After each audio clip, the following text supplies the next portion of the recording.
വയനാട്ടിൽ കാട്ടാനയെ തുരത്താൻ പോയ ആളെ മരിച്ച നിലയിൽ കണ്ടു. കാട്ടാന ആക്രമിച്ചതാണെന്നാണ് ഇപ്പോൾ ലഭിക്കുന്ന വിവരം. വടക്കനാട് പച്ചാടി കതങ്ങത്ത് നടുവീട്ടിൽ രാജീവാണ് മരിച്ചത്. ആന പറമ്പിൽ ഇറങ്ങിയതറിഞ്ഞ് തുരത്താനായിട്ടാണ് രാജീവ് പുറത്തേക്ക് പോയത്. രാത്രി വൈകിയും കണ്ടില്ല. അതേ തുടർന്ന് അയൽവാസികളൊക്കെ തെരഞ്ഞുപോയി. അപ്പോഴാണ് അദ്ദേഹത്തെ മരിച്ച നിലയിൽ കണ്ടെത്തിയത്. സമീപത്ത് കാട്ടാനയുടെ ചവിട്ടിയ പാടുകളും കണ്ടെത്തി. മാറി മാറി വരുന്ന സർക്കാരുകളെ അൽഷം വരുമ്പോൾ വന്യമൃഗശല്യത്തിന് ശാശ്വത പരിഹാരമുണ്ടാക്കാമെന്നും പറഞ്ഞ് നമ്മുടെ ജനങ്ങളുടെ വോട്ട് മേടിച്ചു പോയും അധികാരത്തിൽ കയറിക്കഴിഞ്ഞാൽ വന്യമൃഗശല്യത്തിനെക്കുറിച്ച് ഇവർ പിന്നെ ഒന്നും മിണ്ടുന്നില്ല.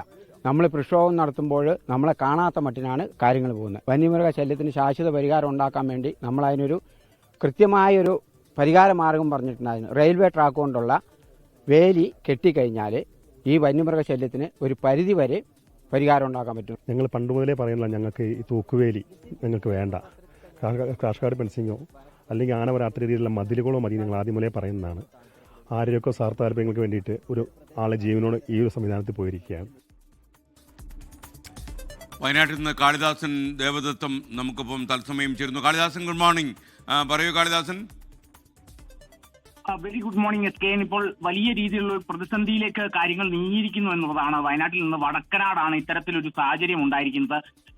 ആനയെ തുരത്താൻ പോയ യുവാവിനെ മരിച്ച നിലയിൽ കണ്ടെത്തിയതിനെ തുടർന്നാണ് ഇപ്പോൾ ഫെൻസിങ്ങിനെതിരെ അടക്കമുള്ള ആരോപണം ശക്തമായിരിക്കുന്നത് എന്നുള്ളതും കൂടിയാണ്. ബത്തേരി വടക്കനാട് 37 വയസ്സുകാരനായ രാജീവിനെയാണ് വീടിനടുത്തുള്ള പറമ്പിൽ മരിച്ച നിലയിലടക്കം കണ്ടെത്തിയിരിക്കുന്നത്. ഈ ഒരു സാഹചര്യത്തിൽ അവിടെ കാട്ടാനശല്യം സ്ഥിരമായിട്ടുള്ള ഒരു പ്രദേശം കൂടിയാണ്. അപ്പോൾ കൂടുതൽ നടപടികൾ എത്രയും വേഗം അധികൃതർ സ്വീകരിക്കണം എന്നുള്ളതും കൂടി വ്യക്തമാകുന്നു. അതോടൊപ്പം ഈ ഹാങ്ങിങ് ഫെൻസിങ്ങിനെ കുറിച്ച് വലിയ രീതിയിലുള്ള ആരോപണം ഏറെ കാലമായി നിലവിൽ ഉണ്ടായിരുന്നു. ഇപ്പോൾ ഇത്തരത്തിലൊരു സാഹചര്യം കൂടി ഉടലെടുത്തതിനെ തുടർന്ന് അതിനെതിരെ പ്രതിസന്ധി, അതിനെതിരെയുള്ള ചില ആരോപണങ്ങളൊക്കെ ശക്തമായി വരുന്നു എന്നുള്ളതും കൂടിയാണ്. രാത്രി കാണാതായതിനെ തുടർന്നാണ് വീണ്ടും തെരച്ചിൽ നടന്നത്. പിന്നീടാണ് ഈ രാജീവിനെ വീടിനടുത്ത് വീണ് കിടക്കുന്നത്, പറമ്പിൽ വീണ് കിടക്കുന്നത്, പുറമേ കാണുന്ന പരിക്കുകൾ ശരീരത്തില്ലെന്നും കൂടിയാണ് വിവരങ്ങൾ ലഭിച്ചിരിക്കുന്നത്.